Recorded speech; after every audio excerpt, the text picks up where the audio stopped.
My name is Belva Davis. I'm in San Francisco at the Jazz Center. Hi, my name is Kay Carney Fillmore. Holly Johnson Fryer. Randall Klein. My name is Sarah Farmer. Antoinette Broussard Farmer. Jason Moran at the SFJazz Center. Laura Sanders Morris. Joyce Jackson Dixon. Dale Anderson Handy. My name is Diane Hambrick LeBlanc. My name is Julia Grant. My name is Christine Harris. Greetings. My name is Safi Wa Nairobi.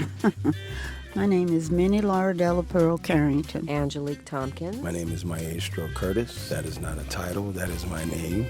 Hi, my name is Larry Douglas. Kelly Kimbrough Tuck. Dr. Allison Nicholas Metz. Arthur Joseph Michaud. We're at StoryCorps in San Francisco. I'm Sonny Buxton. I'm Bill Lipsky. Charles Curtis Blackwell. This is Gina Warren. Ianat Burrell. I am Tyra Fennell. Bill Gillis. I'm age 65. My name is Ann Tricia Kimuyu. My name is David Johnson.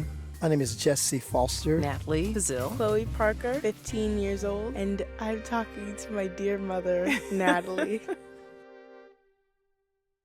Well, I have to find out what you think about the future of jazz as it was or as it is with the new generation. I mean, where is it in its transition? And it does it have the same importance in the life of Black people that it once had? I'm 38, and I grew up in the 80s, and the hip-hop that I listened to in the 80s and even going into the 90s kind of also brought along a lot of jazz aesthetic into those samples of those songs. You would hear Art Blakey in those songs. You would hear Horace Silver and Miles Davis. You would hear it. And so through hip-hop in that era, you would hear the pantheon of Black music. And you would hear kind of like these radical ideas about the ideas that were coming out of the 60s, civil rights movement. And they were in the music, right? And I think now, here we are 20 years after the 90s. And where the music sets, for me, it's difficult because it doesn't have the same resonance, right, that it did in the 50s. It's not the place that people will say, oh, we go to here to understand the new protests of America. But it is there. And the musicians understand where it is inside them. So we have to do it whether or not it finds the audience that is in our neighborhoods that we grew up in or not. Because also, we have to make sure that we understand that this is not just our problem, right? There's a lot of other components in it. And it's like, how do we help educate kind of a world of people who have to interact with each other so that less ignorance happens? And I think that's what I want to try to implant into the young students that I come into contact with, is that they aren't void of any social responsibility just because they're a musician. That's not good enough. That they have to actually engage with people who come to listen to their music, and then how do you charge them? Can you charge them through sound with your ideas about what is possible for a better lifestyle for people? And we can find that in sound and in song.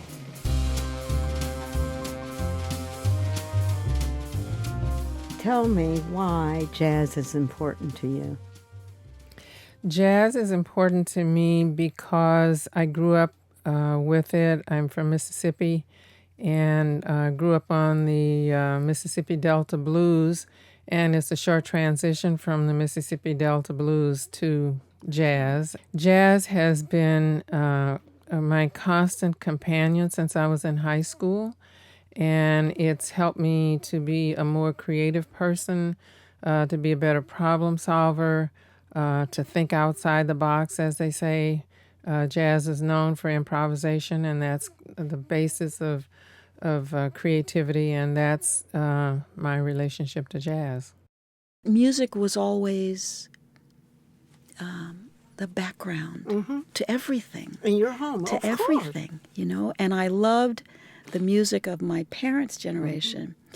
They taught us to dance, and you know how little girls will put their feet on their dad's feet, yes, and dance, and both my mom and my dad taught us to dance, and we would love to watch them dance because they were good. So cute together. They were good, and that has always been a backdrop, and that was usually big band, swing. Oh yeah, Duke Ellington and Count Basie.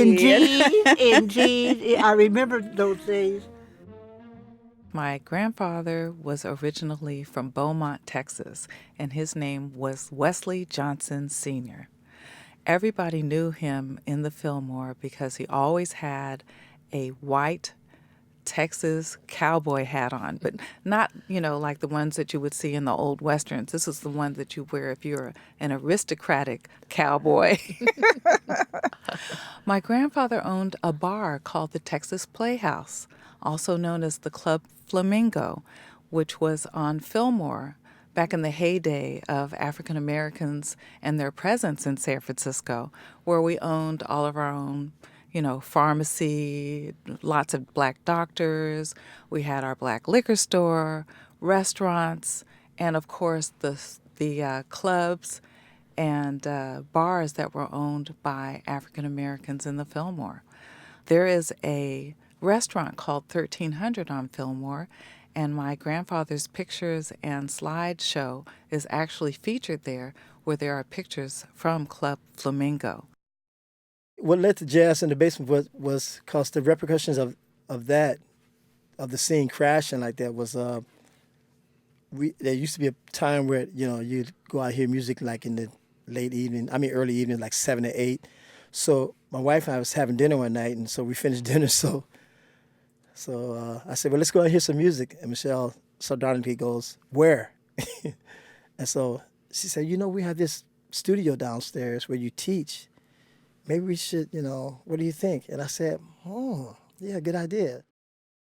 What actually is your favorite music memory? My favorite music memory. One was being out with a couple of friends, deciding let's go to a club, listen, someplace that has music. And we were down on Fillmore in San Francisco, near Chestnut. And we were listening to this little jazz band, and it was a Latin jazz band. And there were people that coming out of the audience and going up and playing, And then one of the musicians asked, anybody know how to play the congas? And being that I thought I was decent, had enough nerve to get up there and play. And I played a couple of sets, and was really exhilarating to play in front of a crowd. Small crowd, but it was still a crowd. Mm-hmm. Talk about the audiences. I mean, that was one place where before integration, people were integrated to a degree. I like that. We used to call them salt and pepper clubs, where you saw white people and black people all intermingling, all enjoying the music at the same time.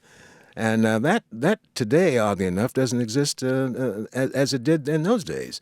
You had the salt and pepper clubs, and now you go into most places, and they're almost, they're predominantly white for jazz audiences. I see fewer than 10% blacks in most jazz houses. That's in San Francisco as well as New York. So that's changed a lot. African-American art is about that. It's about improvising and changing the game every time you play the music. So right now in history, black music has changed immensely. Jazz is there. It's of an influence to a lot of artists, hip-hop artists as well. Mm-hmm. But it's no longer a straight-ahead rhythm section, 2-5-1 format that it was in the 70s up until, I would say, the early, mid-80s when Miles Davis whipped out his red horn and started doing Bitches Brew and that kind of energy. What I love about jazz is no matter how much you dig, you still find a whole new world, just the amazing depth and complexity. It has no limits. It has no boundaries. You can find yourself in the classical phase, in the bebop phase, in the Miles, electric phase. There's just such a strong and wide footprint in the art form that it makes a major contribution to what I do professionally. How did you get involved or make a choice that you wanted to be not just a broadcaster, but you wanted to preserve some of the life of jazz? I guess it chose me in a way, We all go for a radio gig but have no idea exactly where it's going to be. Is it going to be hip-hop? Is it going to be rock? Is it going to be pop? And there was a station that came about in the early 80s called KKSF, which was kind of called Music Without Borders. It was perfect for me. It was like getting an acting job where you don't have to act. You just have to be yourself. So the more I learned about this station, the more I realized I want to go back and get jazz. What was the first jazz song I heard? It made me study. It was Grover Washington Jr.'s Mr. Magic. It had a soul jazz vibe to it. And it took me right to having my 65 Mustang in 1975. And it only had an AM radio. And I said, wow, that song just made me feel like I just go down the highway as fast as I can. And it just gave me joy. It took me right back there. So that's when I understood that's the power of music. It can take you anywhere you want to go.